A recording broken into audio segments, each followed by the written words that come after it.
or you lied about that? No, I will give it to you. Okay. If you don't mind. Okay, I will give it to you when we can have a quarter. We'll talk about what? You lied the first time. I'm not, no, you a liar. I can't, no. Come talk to me over here. Ma'am, let him do his job. Step back over here. Oh, so stop pushing. I didn't. So you put your hands on me. Like, no, like, hood. Like, you trying to tow my car and like, that's some. Hood, no, he don't. Like, what? Ma'am, you can grab the stuff when your sister gets here. Why my sister, my best friend?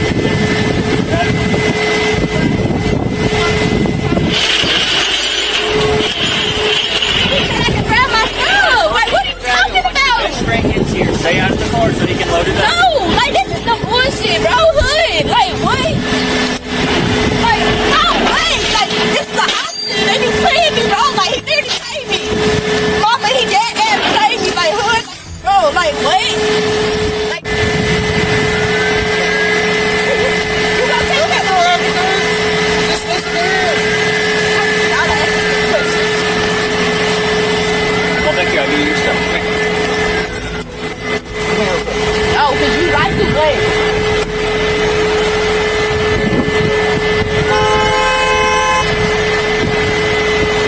Here, I got stuff right here.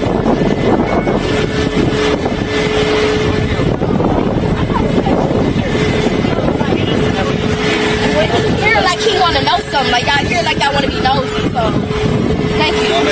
They came over here because I actually got a car. You locked yourself inside of it. Okay. Here. You know, this one lie again. He said I locked myself in the car. Did I lock myself in the car? I heard it locked. Exactly. Thank you, sis. Here. I know. Citations to pay, report information, date, compensation, phone number, debit, what you need to call.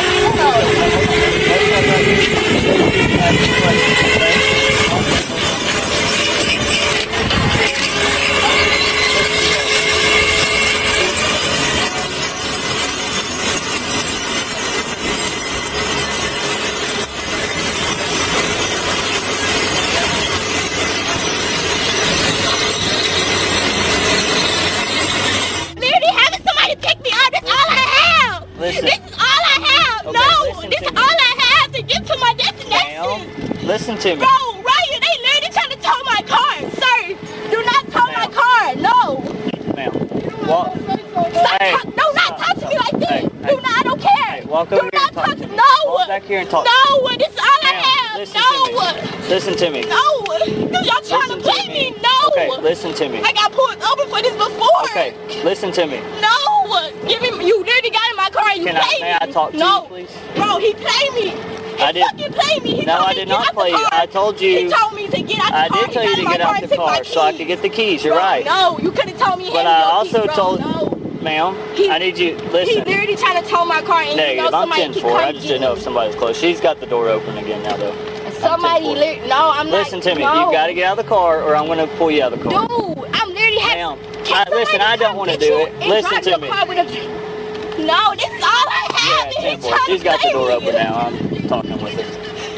He's Ma'am. trying to play me. No, he's trying to play me. Like, Ma'am. this is all I fucking have. I need you to step out of the I'm car literally and gonna talk to have me back somebody here. come pick my car up. What are you saying? And drive my car. Come out here and talk to me. I don't want to pull you No, out you the want to car. talk to me so he can Ma'am. hook my cars. You Ma'am. already played me the first time. I'm not No. playing you. Sir, you I had didn't you- play me. You Okay, did. I'm you gonna told give me you- to get out the car. Give me my driver, my ID. I need that. I'll give it to you when you step back here too, You're man. trying to play me. No. Good. I'm going to wait till my best friend get here. I got to clean my whole car out. No, y'all trying to play me. And how much is it to get back from the pound? They'll talk to you in just a Good. second. How much is it to get from the pound? They'll talk to you in just a second. Good. No, y'all trying to play me. Good. What? He literally just played me. Good. Like you told me to get out the car and then you stepped in my car to grab my Is that the stuff that you need to get out of the car? Like, I'm taking everything. I don't even know why I got out. I should have waited till my best friend got here. Like, that's some BS. Like, he literally played me, cuz, like, dead ass. Like, he literally played me. Like, good. I can have somebody, and he cannot, like, that's an optional. They give you optional. If you don't have a valid driving license, they give you options. They say, you have somebody come pick you up. Now, drive go ahead and grab car, your belongings out of the car. Or, no. I'm waiting Grab for your my belongings best out of the car. Whatever you want to He right get. here. Ma'am, whatever you want to get out of the car, go ahead and get it out. He right here. I can't hear her.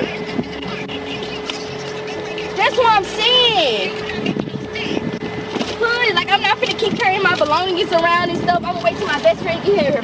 You don't have to carry them. You got a suitcase in the back that you can put stuff in. That way, or I'll help you put it back here in my car. He's trying to say since I got a suitcase, I can put everything in there. He must not know what I have all in my car. Okay, well I don't know what all you have in your car, but if you'll get out, we can address the issue. Sir, so you can listen to me. Let me talk. Okay? Good. Listen to me. I don't want to have to pull you out of your car. You don't have to put your hands on me. I have then step out of the car. For what? So you can tow my car? Ma'am, sir, if you don't get out of the car, I will pull you out of the car, and you will go to jail for obstruction.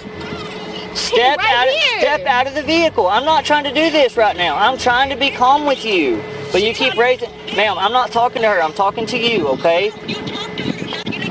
Ma'am, will you talk to me, please? Look at me. I am talking to you. Okay, I'm not talking to her. She's not on my traffic stop. I'm talking with you.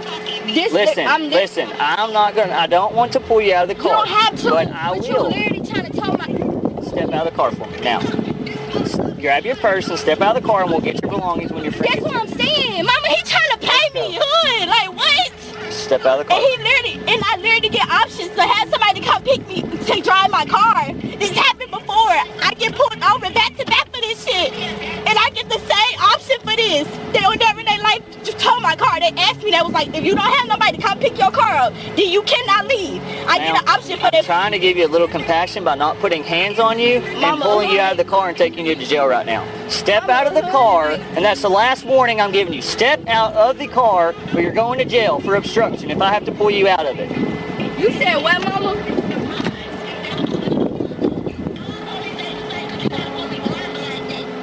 Driving like what? Nobody was driving reckless. What are you talking about? He literally pulled me over because of my tags. And when I pulled up in his parking lot to park, he literally pulled me over, and he was like, do you have somebody to come pick you up or whatever? What you? I said, I don't have nobody that's close by, but I can have my best friend online because she halfway here to drive my car so we can go home. And he gonna say something. He told me to get out the car, and I was like, okay. So he said get out the car and step to the back to talk to him. And I said okay. And then he was like, hold on. Come on. Talk to her at the front of my car. Oh, so stop pushing me. I didn't push you, ma'am. You put your hands on me. Like, no. Like, hood. Like, you trying to tow my car and like, that's... Go ahead and load it up. Hood, no, he don't. Like, wait. Ma'am, you can grab the stuff once your sister gets here. My best friend. Or your best friend. You can grab it once your best friend gets here. Well, he don't need to put it on the thing because I'm okay, we're not getting into the car right now. Okay? He said I can grab my stuff. I told you can grab it once your best friend gets here. Stay out of the car so he can load it up. No, like this is some bullshit, bro. Hood. Like, wait. Like, no, wait. Like, this is the option. They be playing me, bro. Like, he literally played me. Mama, he dead ass played me. Like, hood. Like, bro, like, wait.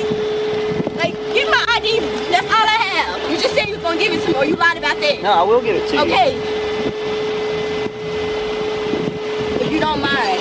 Okay, I will give it to you when we can have a quarterly conversation. Talk about what you lied the first time. Let's have a conversation. Come over here. Come talk to me over here. Ma'am, let him do his job and step back over here. Take care of my baby. Like, step over here. You gonna take care of my baby? Just listen to him. Stop talking to me. All I asked was you a question.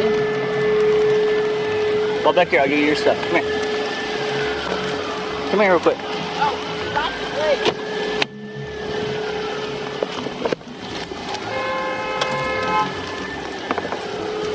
Come here, I got your stuff right here, ma'am. Okay, listen to me. Come over here real quick. Oh, like, I have a question. Here. He doesn't know anything. When he here, like he want to know something. Like y'all here, like y'all want to be nosy. So, thank you. No, they came over here because when I asked you to get out of the car, you locked yourself inside of it, okay? Here you go. Just right here. Log in. Listen. He said I locked myself in the car. Did I lock myself in the car? I heard it locked. Exactly. Thank you, Steve. Here. Alright, this is the citations, okay? Court information, date, time, location, and phone number. If you have any questions, you can call. Hold on. There's a website right here that you can go to if you have any questions, okay? Also, this phone number, I'm 1050. There's 2 LRPD out. 2 LRPD units out. Hey, this right here is everything you need to know, okay? Like I said. She looked him dead in the face and said it. You played me. And in that moment, standing in a hospital parking lot, her car already halfway up a tow truck bed, her best friend still 5 minutes away, she said it like the trooper owed her something. Like she was the victim here. And that's exactly where this story starts.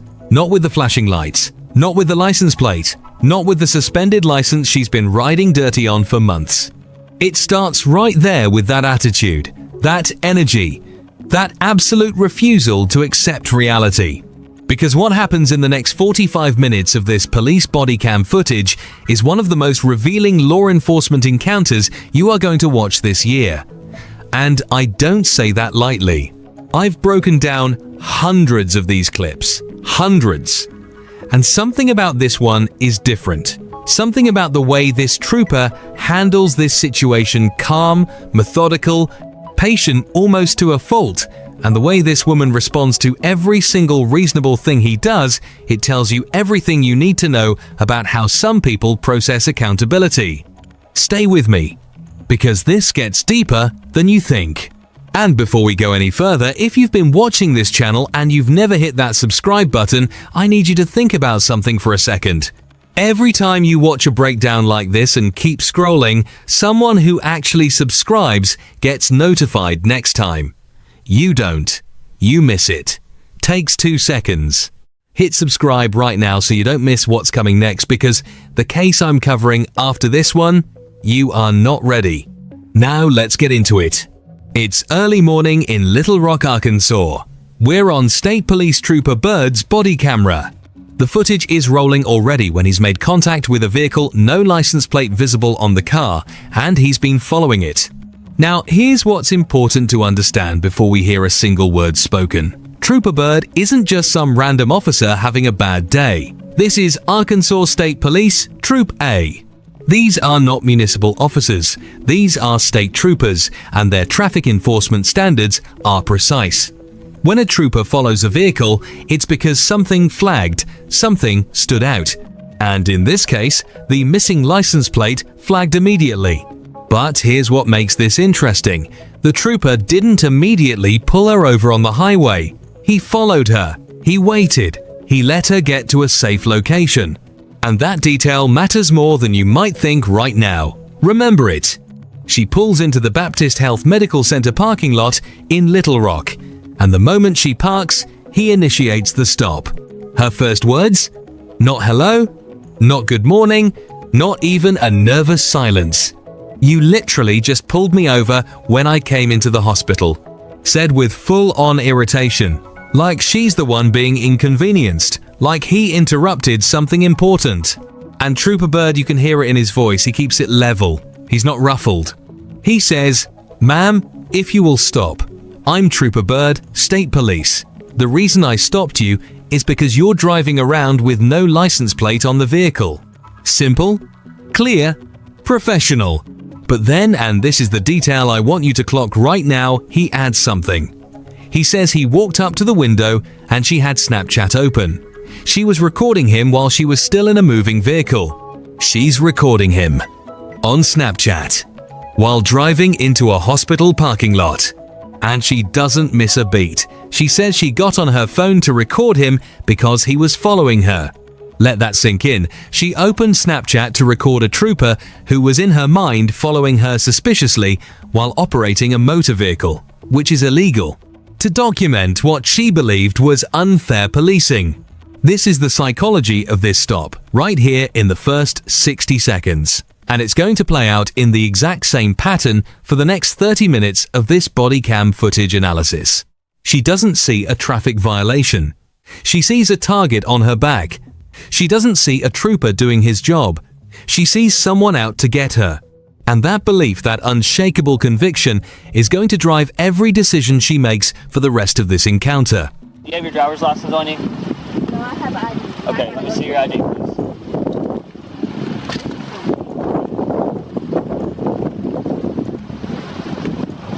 $846 on North. Will you run a 28 by VIN, please? Hi, hello. Do you have any paperwork in the vehicle, ma'am, showing the... Hold on, I gotta... Okay, I understand that. Do you have any paperwork in the vehicle showing the VIN? It's 5 extra. He asks for her driver's license. She says she doesn't have one, she has an ID. He asks for the ID, she hands it over. Now here's where the real picture starts to form. Because Trooper Bird takes her ID back to his vehicle and runs her information, and what comes back isn't pretty. No valid driver's license, suspended. But it gets worse, because this isn't the first time, not even close. When he comes back and starts talking to her, he starts pulling out paperwork citations, tickets, court dates. And the picture that emerges is someone who has been driving on a suspended license repeatedly. Multiple stops, multiple tickets. Multiple warnings from multiple troopers across multiple counties in Arkansas. There's one from St. Francis County, one from Benton that's for expired tags back in November of 2023. Another one in December of 2023. Then another from State Police December 2023, again expired tags and driving on suspended from a different trooper. Then February driving without tags, expired tags, driving on suspended. This isn't a one-time mistake, this is a pattern. And when the trooper lays all of this out calmly, factually, without accusation, she doesn't deny it. She can't. The paperwork is right there. Instead, she pivots immediately to justification. She has to get to work. She has to get to her appointment. Her grandma doesn't drive. She has to pay for her own tags. She has to take care of her responsibilities. And look, I'm going to pause here because I want to be fair. Real life is hard.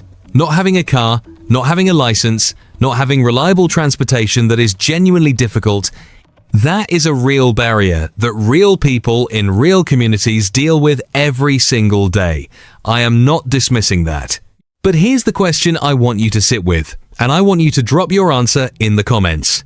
At what point does the reality of someone's circumstances stop being an explanation and start being an excuse?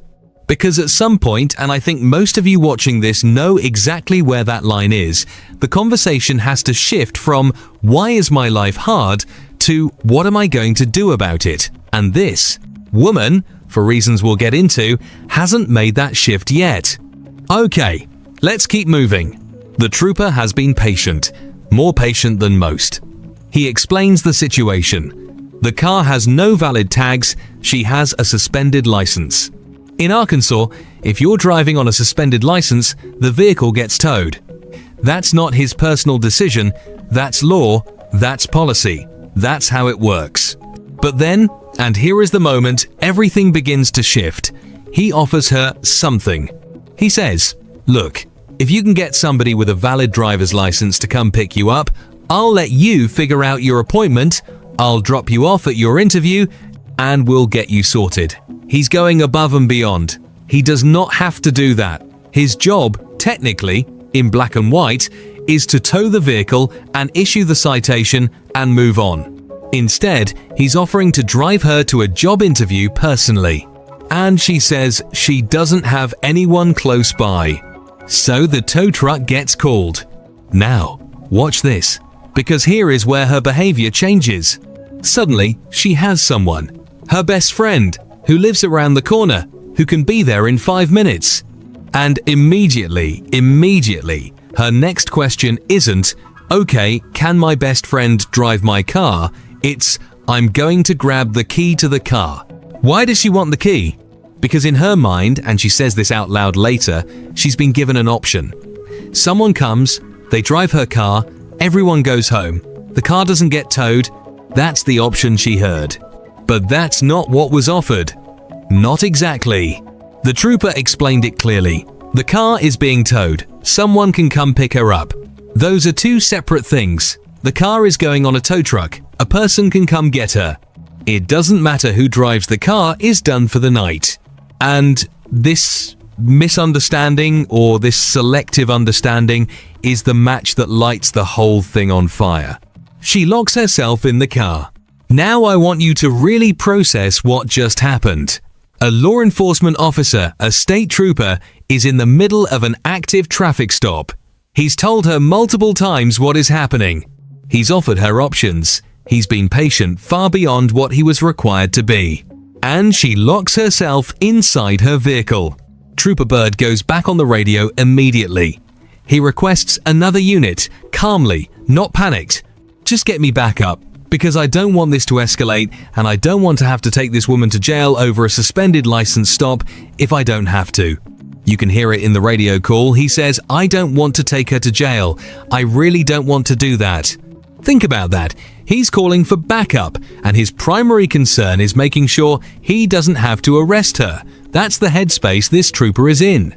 Meanwhile, outside the car, she's on the phone, talking to her sister, talking to her best friend, telling whoever will listen that she's been played, that the trooper played her, that this isn't fair. And the word played, I need you to sit with that word, because she uses it over and over again. He played her. He's playing her. Like, this whole encounter is a game. Like, the rules don't apply unless she agrees to them in the moment. And that's the core of this. That is the beating heart of this entire bodycam footage breakdown. The idea that compliance is optional, that rules are negotiations, that you can pick and choose which laws apply to you based on how inconvenient they are in a given moment. She's not a villain. I want to be clear about that. She's not dangerous. She's not violent. But she is, in this moment, someone who has genuinely convinced herself that she is the wronged party in a situation entirely of her own making. And watching the trooper maintain his composure through all of it, that is a masterclass in law enforcement patience. Let me give you the full picture of what's happening legally here, because I think it adds important context. In Arkansas, when a driver is found to be operating a vehicle on a suspended license, state law and state police policy require the vehicle to be towed. It's not discretionary. The trooper doesn't get to say, well, she seems like a nice person, well, I'll let it slide. If he does that, if he bends the rule for one person, then he has to bend it for everyone, or he's applying the law unequally. That's not how law enforcement is supposed to work. Additionally, the vehicle has no valid license plate or expired tags, which is a separate violation. And in Arkansas, for paper tags, temporary tags, they tow immediately if expired. For regular tags, there's a 60-day grace period, but this vehicle doesn't have that grace period available.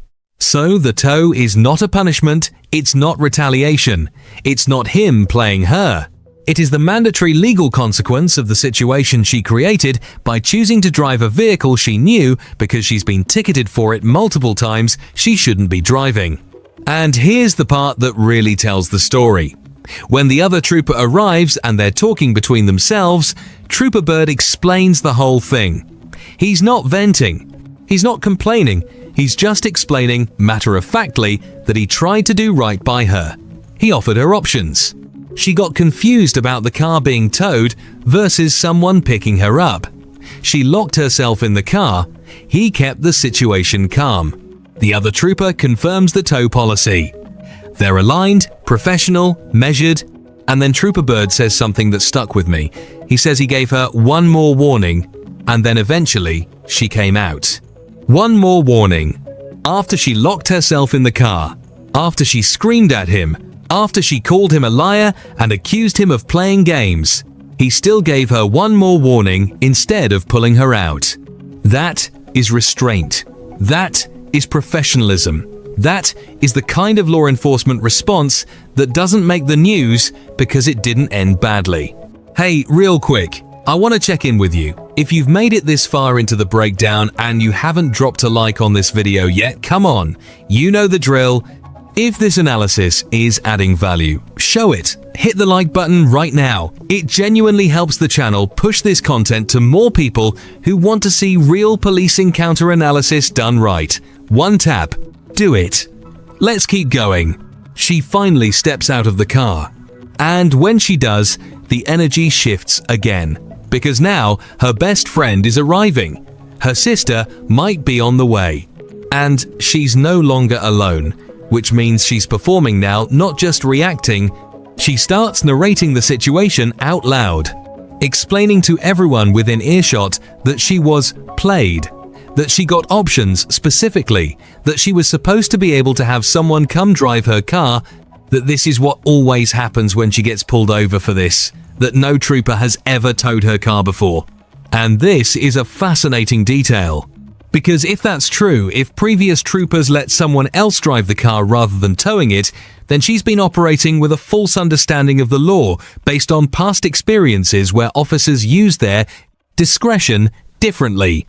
And now she's in an encounter where the trooper doesn't have discretion, where the tow is mandatory, and she's interpreting that rigidity as personal betrayal. She says, and this is almost verbatim, they give you options. They say you can have somebody come pick you up and drive the car, or they tow it. That's not wrong, exactly. Officers do have some discretion in certain circumstances. But it's not a universal right. It's not an entitlement. And in this specific situation, with this specific set of violations, this specific trooper does not have that flexibility. But she doesn't know that, or she doesn't believe it. And that gap between what she understands to be her rights and what the actual legal reality is, that gap is where all the chaos in this encounter lives. The tow truck operator is loading the car. She's outside now, getting increasingly agitated. She's got her phone out. She's asking the growing crowd of bystanders to witness what's happening. She's recording. She's venting. And through all of it, through every accusation, every "he played me," every moment where she's speaking past him to the crowd or to her phone, Trooper Bird just keeps doing his job. He walks her through the citations. He explains each one. He tells her the court date, the phone number, the website where she can find information about her vehicle at the tow yard. He gives her the tow company's business card. He offers to drop her off at her job interview so she doesn't miss it. And she's barely listening. She's still caught in the narrative that he wronged her. There's a moment, and you'll feel it when you watch the footage, where she says, "I can't come talk to you over there because you like to play." He says, "I've never played you." And she says, "You did. You told me to get out of the car, I got out of the car, and then you got in my car and grabbed my keys." And here's the thing she's not entirely wrong about the sequence of events. He did ask her to step back to talk to him, and while she stepped back, he got in the car and took the keys. Because she had already made clear she was going to try to get back in. He wasn't being deceptive, he was being proactive. He was neutralizing the situation before it became physical. But, from her perspective, she stepped back in good faith. And in that moment, he took her keys. So when she says, "You played me," she means he tricked her. He used her cooperation against her. And I want to know what you think about that. Drop it in the comments. Do you think the trooper crossed a line by getting the keys while she stepped back? Or was that a smart de-escalation move that kept the situation from getting worse? I genuinely want to hear both sides on this. Let's zoom out for a minute, because I think there's a bigger conversation here that this body cam footage is pointing at. We've all been in situations where we made choices, knowingly or not, that had consequences we didn't want. And in those moments, there's a fork in the road. One path is, okay, I made this decision, now I deal with the outcome. The other path is, this consequence can't be real because I didn't intend for it to happen. She didn't intend to get her car towed. She was trying to get to a hospital appointment. She was trying to get to a job interview. Those are real, legitimate human things she was trying to do. But the car being towed isn't punishment for her intentions. It's the consequence of her actions. And those are different things. And what makes this encounter so compelling to watch, what makes it the kind of police body cam footage that sticks with you, is how completely she collapses those two things together. In her mind, she was trying to do good things, therefore the outcome is unjust. Trooper Bird never engages with that logic. Not because he doesn't understand it, but because his job isn't to adjudicate fairness. His job is to enforce the law as it exists. And he does that with more grace and patience than the situation technically required. Now, here's something that doesn't get mentioned often in these kinds of breakdowns, and I think it's important.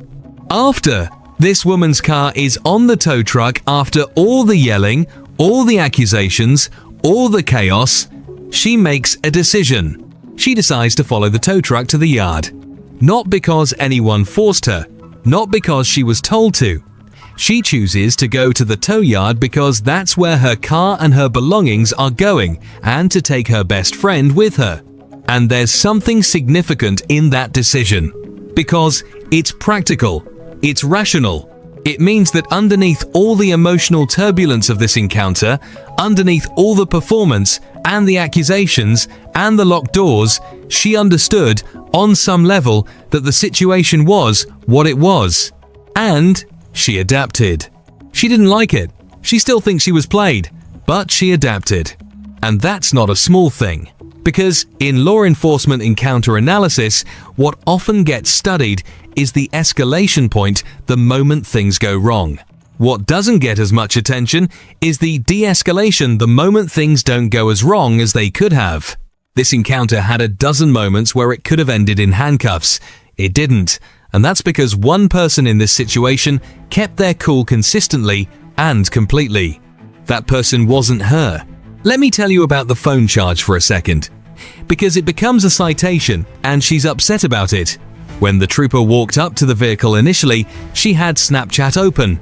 She was recording him through her windshield while the car was still moving through the parking lot. That is using a wireless phone while operating a motor vehicle. In Arkansas, that's a violation. When he adds it to the citation later, she pushes back. She says she was already in the parking lot. Her car was parked. He says, "No, your car was moving when I saw the phone." She says, "What are you talking about?" And this goes back and forth for a moment. And she's genuinely frustrated because in her memory, she was parked, or nearly parked. She doesn't remember the car being in motion when she opened Snapchat. But here's the thing about bodycam footage analysis. The camera doesn't lie. The trooper's account of what he observed a driver with a phone up, car in motion, entering a parking lot is what he observed, and it's what he documented. Is it a huge violation? No, it's a minor citation, but it adds to the stack of paper she's already holding, and it feels to her like he's piling on. And that feeling of being piled on, that's what she means when she says he played her. She feels like every interaction with this trooper has made her situation worse instead of better. What she hasn't processed is that the trooper didn't create any of this situation. He just arrived at the point where all of her previous decisions finally caught up with her at the same time. There's a moment near the end of this footage that I want to talk about, because it's quiet, easy to miss. But it says everything. After the car is loaded, after the citations are issued, after the back and forth is mostly done, Trooper Bird is explaining the tow yard situation to her best friend who's just arrived, walking her through the process, answering questions, professional, clear. And you can hear her in the background, still venting, still processing, still saying, "He played me." And the trooper doesn't respond. He doesn't defend himself. He doesn't try to convince her one more time. He just does his job, gives the information, wraps up the traffic stop, and closes out. No ego, no frustration, no need to have the last word. And that, right there, is what separates a good officer from a great one. Because the easiest thing in the world would have been to push back, to correct her in front of her best friend. To prove he was right, he doesn't need to. He knows what happened, she knows what happened, the body cam knows what happened. And sometimes in law enforcement, in life, in every interaction you've ever had with someone who refuses to see your side, sometimes the most powerful thing you can do is simply stop trying to convince them and let the facts speak for themselves. So, where does this leave us? She's going to the tow yard. Her car is there. She has citations. She has court dates. She has a job interview she may or may not still make it to. She has a suspended license that isn't going to resolve itself. The trooper moves on to his next call. And this moment, this particular intersection of a person's choices and the machinery of the law, it's over. But here's what stays with me, and I think it's going to stay with you too. At no point during this entire encounter did Trooper Bird act with malice. At no point did he treat her with contempt. At no point did he lose his composure, raise his voice, make threats beyond the legal necessity of telling her he'd have to remove her from the car if she didn't step out. He even offered twice, unprompted, to drive her to her job interview himself. Think about that. The man she accused of playing her, of lying, of tricking her, he offered to personally drive her to her job interview so she wouldn't miss it. And she was so caught up in the injustice of the tow that she couldn't even fully register the gesture. That is the tragedy of this encounter. Not the tow, not the suspended license, not even the stack of citations. The tragedy is that someone who needed help, who genuinely needed a moment of human kindness, got exactly that from the person she was most convinced was her enemy. And she never saw it. Now I have to ask you something before we wrap this up. Do you think she learned anything from this? Drop it in the comments, yes or no, and tell me why. Because based on everything we saw in this bodycam footage, based on the pattern of tickets, the pattern of explanations, the pattern of, but this is what always happens. Is this a person at a turning point? Or is this someone who's going to be in this exact same situation in 3 months? I genuinely don't know. And that uncertainty is part of what makes real-life incident breakdowns like this so compelling to analyze. And look, if you watch this entire breakdown all the way to here and you still haven't subscribed, I need to be honest with you. That's a choice. And every choice has a consequence. You just watched a whole video about that. So, here's yours. Next time I upload a breakdown like this, and I've got one coming that's going to have people talking, you either get notified because you subscribed, or you miss it. That's it. That's the whole math. Hit subscribe, one button, right now. You've already invested this much time. Don't let the algorithm bury the next one from you. And speaking of what's coming next, because there's another encounter, different state, different trooper, completely different set of circumstances, where a driver makes almost the exact opposite set of decisions from the woman in this video. Same initial situation. Suspended license, no registration. Traffic stop. Completely different outcome. And the contrast between these two encounters is going to tell you more about human behavior, law enforcement response, and the way choices compound for better or worse than almost anything I've put on this channel. That video is coming, and the only way you'll know when it drops is if you're subscribed. So stay close, because situations like this one, they don't always end with someone following the tow truck. Sometimes they end very differently. And that's the case we're covering next.